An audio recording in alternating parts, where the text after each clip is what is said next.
One. 1, 2. Check me out right here, yo. Muay the True Jacks here at 4 Ounce Fight Club.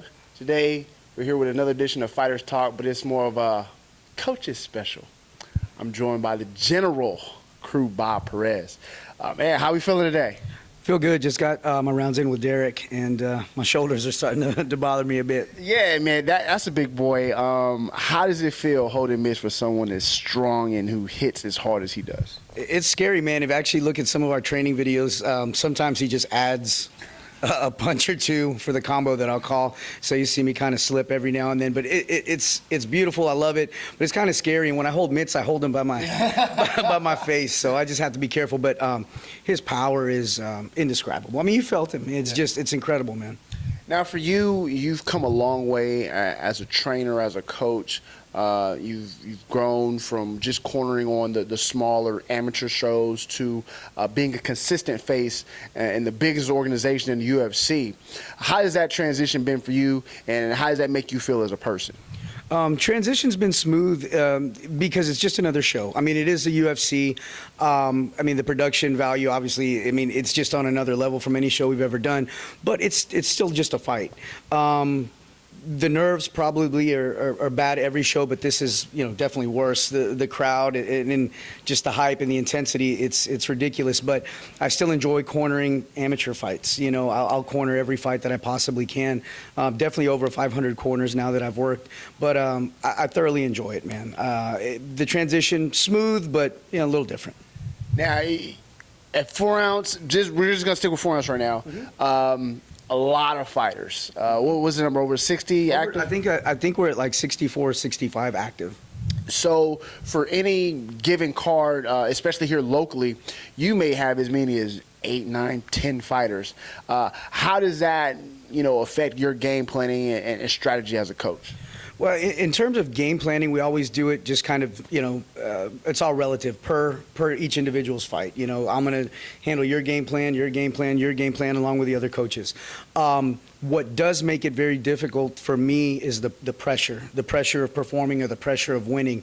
Having, 9 fighters on the last Legacy, it's either going to be a great night or not so great night. And it was just one of those nights it wasn't so great. We've had nights that we're 6-0, 7-0. We've had nights where we're, 2-3 or, whatever. And it's just always, somebody's got to lose. And, I guess the laws of probability, they're either completely in your favor or completely not, But yeah, man, it's, for me, it's just the pressure. Not necessarily, game plan or anything like that. It's just the pressure that I feel. Also wrapping hands. I got to wrap a lot of hands, man. So that's maybe we should have like a tutorial or training session for the other coaches, so you don't have to have so much responsibility. We definitely need that for sure, man. Now, in the past few months, or a few months ago, yourself and Michael Corley, you opened up Houston Muay Thai. How has that affected the training going between the two gyms? Not at all, man. It's actually kind of refreshing. 4 Ounce is my home. I've been here 8 years, and I love this place. I love MMA. But I take this hat off when I go to Houston Muay Thai, and I put on my Muay Thai hat, and it's just Muay Thai, and it's very refreshing. I think we have, I want to say 7, 8 classes a day, Muay Thai. I teach 4 hours straight, a couple days a week. Michael teaches 4 hours straight, on other days, including the noon days, the noon slot. But it's refreshing in that it's just Muay Thai. That's all we focus on. And what's crazy is, you just see how quickly, people advance when that's all they're doing. If you're just, purely doing jiu-jitsu all the time, you're going to, accelerate, just so much faster.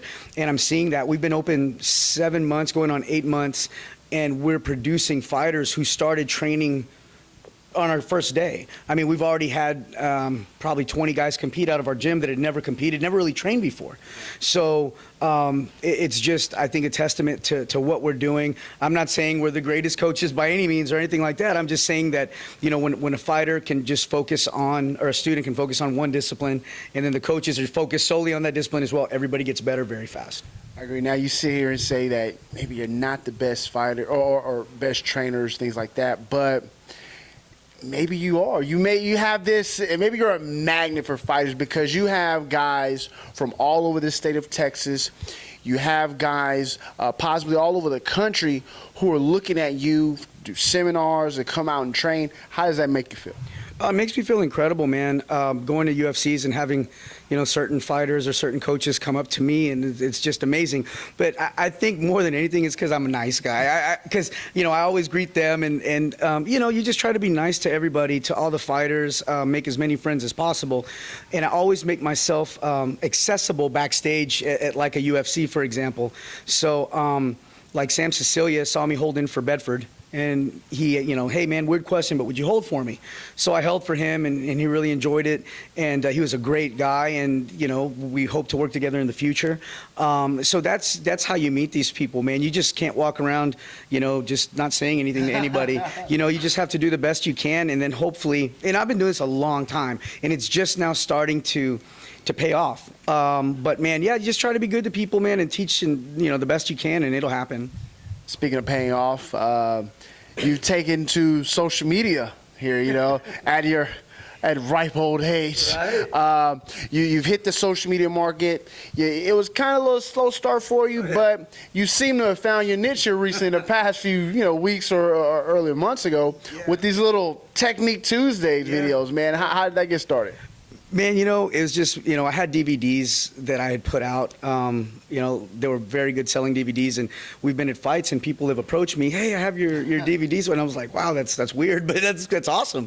And I was talking to somebody like, man, you should do like a technique of the week, something like that, like hashtag Technique Tuesday, and that's what we turned it into. And it's only been a few weeks.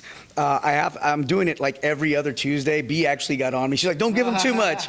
But no, man, I enjoy doing it. I have 15 seconds to show something practical and hopefully kind of cool.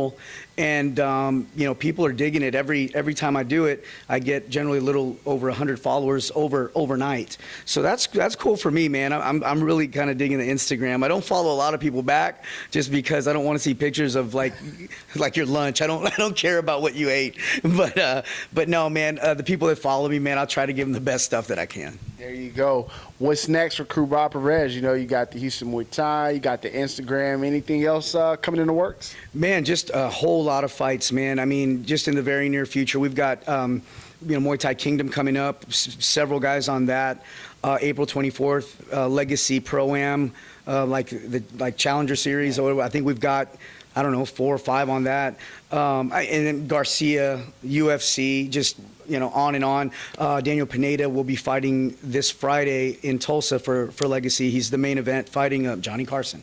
So yeah, it's going to be good, man. And then, we've got guys on the brink of hitting the big show. We love Legacy, and we'll stay here as much as we can.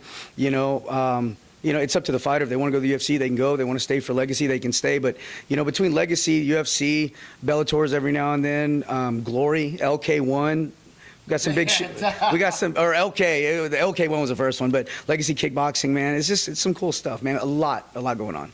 There you go. Make sure you follow Crew Bob Perez on Twitter and Instagram at Crew Bob Perez. Crew, thank you so much. Thank you, brother. Thank you.